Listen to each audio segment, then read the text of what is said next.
وحدہ والصلاۃ والسلام علی من لا نبی بعد اشہد ان لا الہ الا اللہ وحدہ لا شریک لہ واشہد ان محمدا عبدہ ورسولہ اما بعد فاعوذ باللہ السمیع العلیم من الشیطان الرجیم وَإِذْ نَجَّيْنَاكُمْ مِنْ آلِ فرعون، اور جب ہم نے تمہیں نجات دی فرعون کی قوم سے،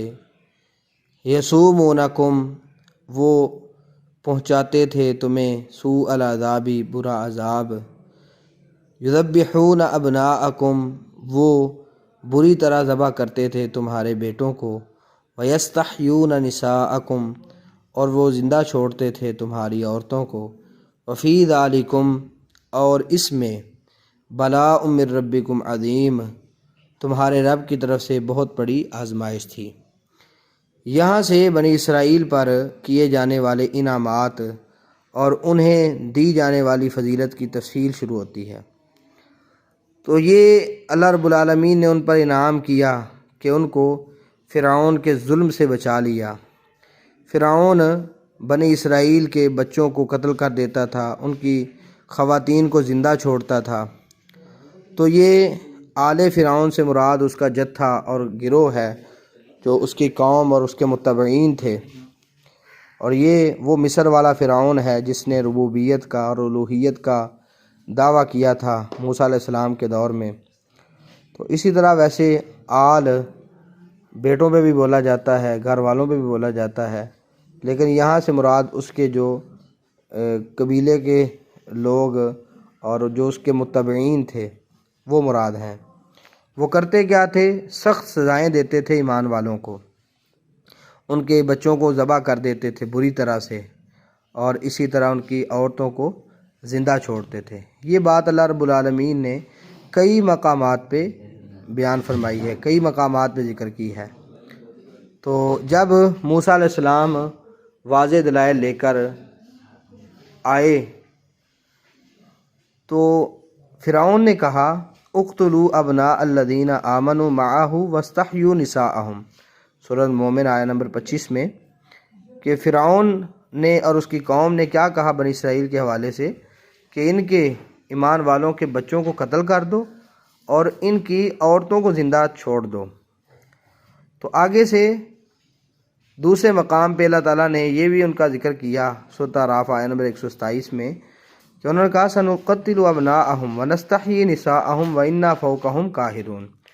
ہم ضرور ان کے بچوں کو قتل کریں گے، ان کی عورتوں کو زندہ چھوڑیں گے، اور ہم ان پر غالب بھی ہیں، یعنی یہ کام کر بھی سکتے ہیں۔ تو جب انہوں نے یہ ظلم شروع کیا، یہ تشدد کرتے تھے، تو موسیٰ علیہ السلام نے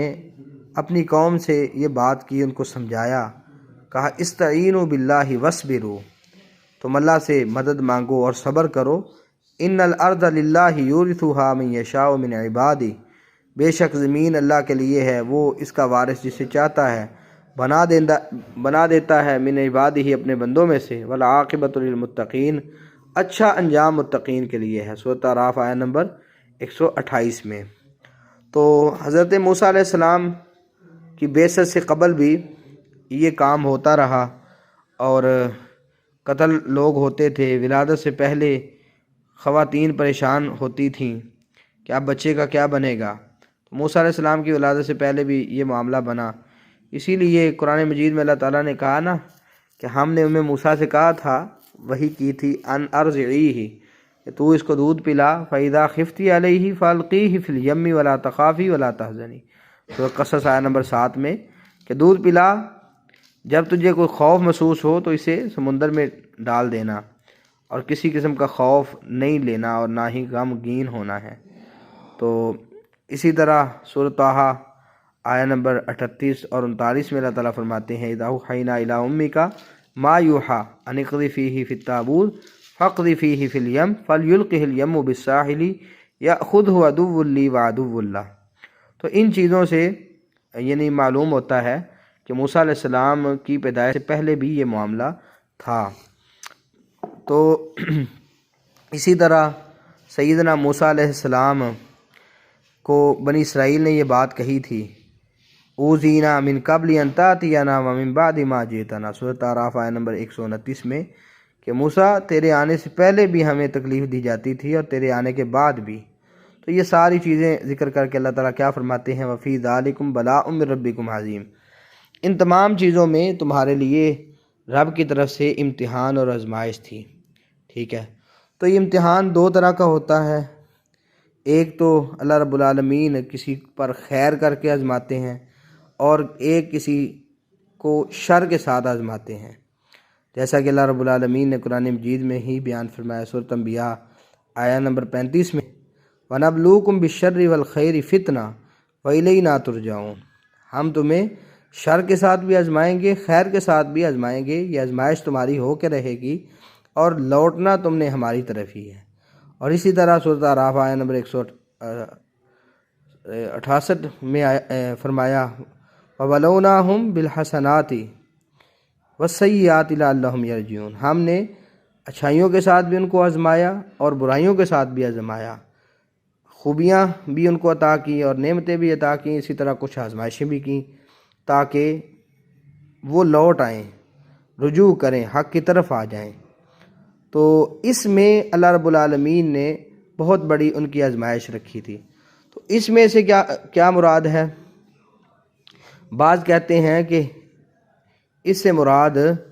ذبح کا اشارہ ہے کہ یہ جو ذبح ہونا تھا اس میں بہت بڑی آزمائش تھی،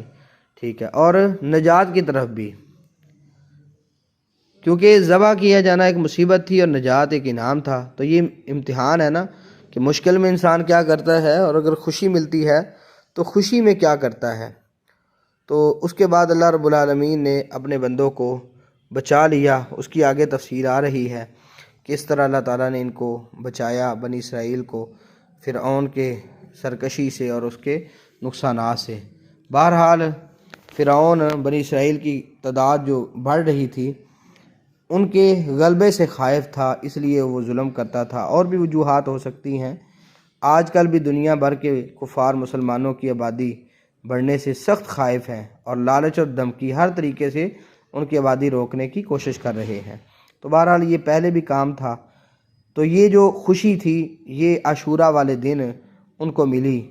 اسی لیے یہود عاشورہ کا روزہ رکھتے تھے۔ نبی مکرم صلی اللہ علیہ وسلم نے فرمایا تھا میں موسیٰ علیہ السلام کا زیادہ حق رکھتا ہوں، تو آپ نے خود بھی روزہ رکھا، لوگوں کو بھی حکم دیا، بخاری کی حدیث میں موجود ہے۔ پھر جب رمضان کے روزے فرض ہوئے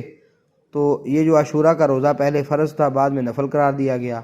تو نبی صلی اللہ علیہ وسلم نے وفات سے پہلے فرمایا تھا میں آئندہ سال زندہ رہا تو میں 9 کا روزہ رکھوں گا، تو آپ صلی اللہ علیہ وسلم اس سے پہلے ہی فوت ہوئے۔ بہرحال یہ ایک خوشی تھی ان کے لیے، تو وہ روزہ رکھتے تھے اور یہ 10 محرم والے دن معاملہ بنا۔ اللہ تعالی ہمیں آزمائشوں سے محفوظ رکھے اور دین پر استقامت اختیار کرنے کی توفیق بخشے۔ السلام علیکم ورحمۃ اللہ وبرکاتہ۔